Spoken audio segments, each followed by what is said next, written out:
Health podcast में आज हम बात करेंगे जाने माने शिशु रोग विशेषज्ञ डॉक्टर नरेंद्र पीपलीवाल सर से।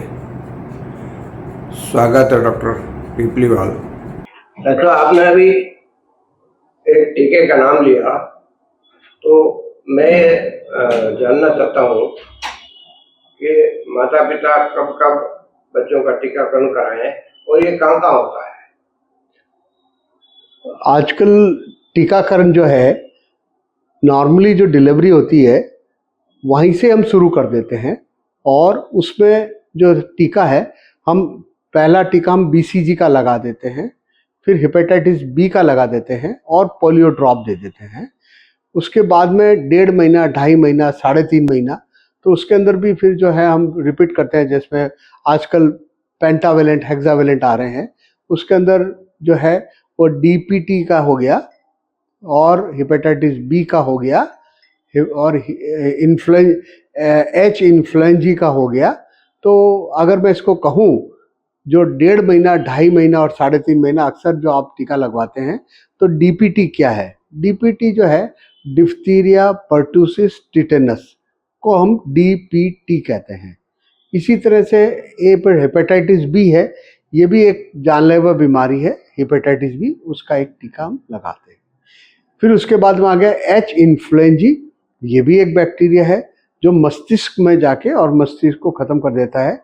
इसे हम एच इन्फ्लुएंजी बैक्टीरिया कहते हैं, इसका भी टीका हम लगाते हैं। तो ये जो मैंने आपको बताया आपको, तो 3 तो डीपीटी का हो गया, चौथा आपका हेपेटाइटिस बी का हो गया और 5वां आपका एच इन्फ्लुएंजी का हो गया। तो ये मिला ले तो ये पेंटावेलेंट हो गया। इस पेंटावेलेंट इंजेक्शन को हम लगाते हैं। अब आजकल और भी बहुत से टीके आ रहे हैं, लेकिन हमारा जो इंडियन एकेडमी ऑफ पीडियाट्रिक्स या भारतीय बाल चिकित्सालय जो है वो इसको करता है, जो सभी को लगाते हैं, हम सबको लिए। बाकी और भी बहुत से टीके जो लगाए जाते हैं वो एक अलग है, जिसका मैं अभी नहीं करता। बाकी और जैसे टीके हैं, मैं अगर टीके की बात करें तो न्यूमोकोकल टीका है, वो भी हम लगाते हैं। वो भी हम इसी एज ग्रुप में 1.5, 2.5 और 3.5 महीने में लगाते हैं।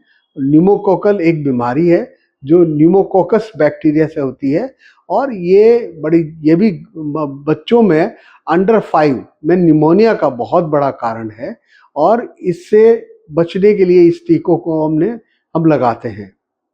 अब इसके बाद जैसे हम बच्चा जब बड़ा होने लगा तो हम उसके अंदर जो है अब एक इन्फ्लुएंजा का टीका भी आजकल हम लगाने लग गए हैं। वो इन्फ्लुएंजा का टीका हो गया, तो वो भी बहुत इम्पोर्टेंट है।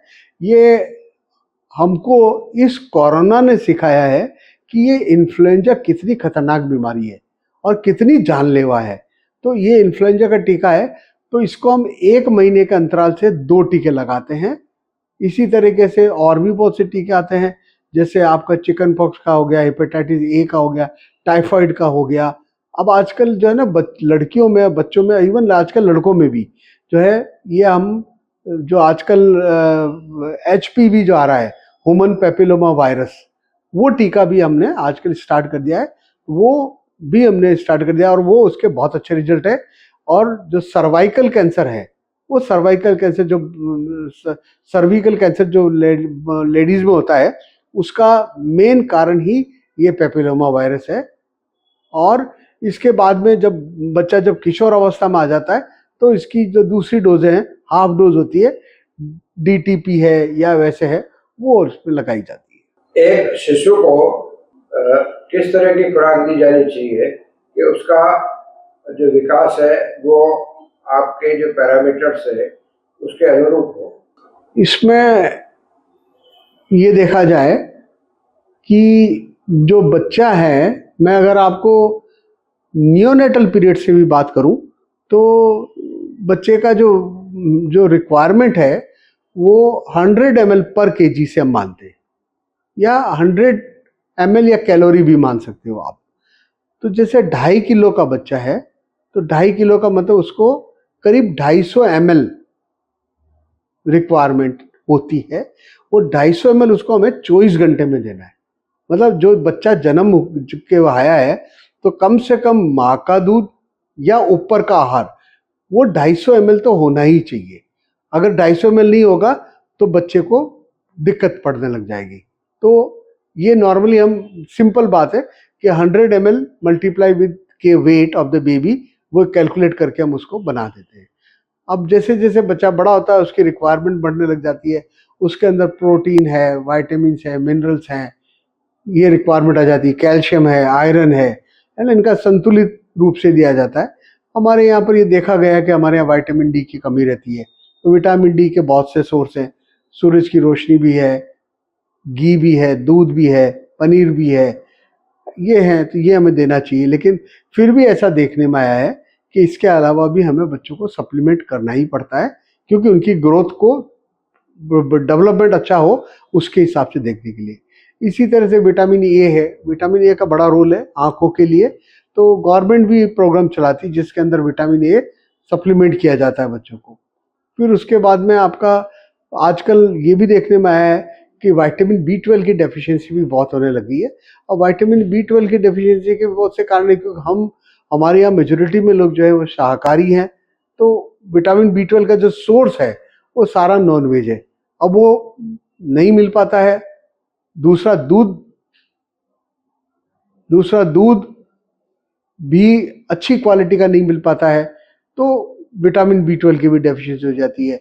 कैल्शियम है तो कैल्शियम की भी बहुत रिक्वायरमेंट होती है, तो ये भी हमें देना है। मतलब कैल्शियम के बारे में भी हम सोचते हैं, तो कैल्शियम के लिए भी जैसे हम देते हैं, दूध है, पनीर है ना, सेंजना की फली होती है, ये है। और इवन जैसे हमारे उदयपुर क्षेत्र में ये जो पोस्ट दाना होता है, पोस्ट का दाना, ये भी एक बहुत अच्छा सोर्स है कैल्शियम का, दैट विल बी देयर। और इसी तरह अगर मैं आपको बात करूं आयरन की, तो आयरन, ये एक थोड़ी लीक सेट के बात कर रहा हूं कि हमारे यहाँ जो कमल कोकड़ी की जड़ें हैं, they are rich in iron, they are rich in organic iron. अगर इसको खाया जाए तो ये भी आपको एक बहुत अच्छा आयरन आपको सप्लीमेंट कर सकती है। दूसरा, हमारे यहाँ पर जो पहले गुड़ आया करता था, वो भी एक अच्छा सोर्स है, गुड़ जैगरी है ना। तो अभी हम ये भी एडवाइस करते हैं बच्चों को, जैसे 1-2 मूंगफली, और जो उसके दोबा का मतलब उसके अंदर आ जाए, और एक थोड़ा उसमें गुड़, ये अगर दिन में 3-4 बार दिया जाए तो ये भी एक बहुत अच्छा सोर्स है प्रोटीन का और आयरन का। बच्चों में कहा जाता है कि पेट में कीड़े होते हैं, तो ये डिवर्मिंग के लिए जो भी आप दवाई देते हैं उसके बारे में कुछ बताएं हमारे दर्शकों को। अमूमन में ये देखा गया है कि 2 साल से नीचे के बच्चे को अक्सर कीड़े नहीं होते हैं, क्योंकि वो अक्सर माँ का दूध या ये जो ऊपर से दूध होता है ही लेता है। अक्सर जब बच्चा अच्छी तरह खाने लग जाता है, घूमने फिरने लग जाता है, तो उसको जो स्कूल एज ग्रुप है उसमें कीड़े पड़ जाते हैं, क्योंकि वो कहीं ना कहीं कुछ कॉन्टामिनेशन हो जाता है। तो उसके अंदर हमारे यहाँ पर जो देखा गया है उसमें ये है कि जो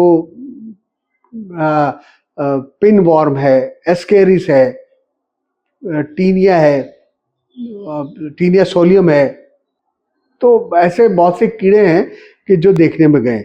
लेकिन मैं कुछ चीज़ों का यहाँ पर बताना चाहूँगा। नॉर्मली तो हम आजकल सरकार का भी अभियान चलता है, सरकार भी देती है, और वो डिवॉर्मिंग होता है, स्कूलों में होता है, और जो एल्बेंडाजोल है ये हम देते हैं।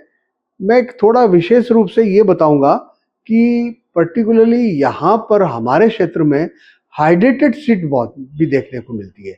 और हाइड्रेटेड सिस्ट जो है वो टीनिया सोलियम करके एक कृमि है, पैरासाइट है, उसकी वो अवस्था जिसमें वो उसके काफ़ी छोटी छोटी बड्स होती है, वो उसके अंदर होता है। लेकिन ये जो है मैं आपको जो बता रहा हूँ, ये जो हाइड्रेटेड सिस्ट है ये कैसे प्रॉब्लम कर सकती है, ये सोचने वाली बात है कि ये लीवर में हो सकती है, ये फेफड़े में हो सकती है, ये दिमाग में हो सकती है।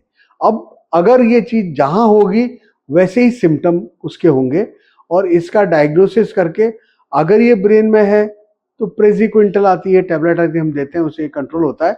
और नहीं होता तो फिर ऑपरेट भी करना पड़ सकता है।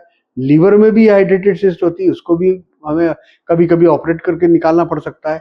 ऐसे ही और भी बहुत सी जगह हैं, जैसे फेफड़े में है तो फेफड़े में भी है। तो ये मैं एक अलग से आपको इसकी एक थोड़ी सी बात बता रहा हूं कि ये कृमि या ये पैरासाइट किस तरीके से हमारे को प्रॉब्लम दे सकते हैं। तो इसका निदान करना चाहिए, डॉक्टर से मिलना चाहिए और डीवॉर्मिफाइंग 5 साल तक के बच्चे को 6 साल या स्कूल एज ग्रुप में जरूर करना चाहिए। धन्यवाद डॉक्टर पिपलीवाल सर। आपने हमारे आम दर्शकों के लिए बच्चों से संबंधित जानकारियाँ बहुत ही सरल शब्दों में साझा की।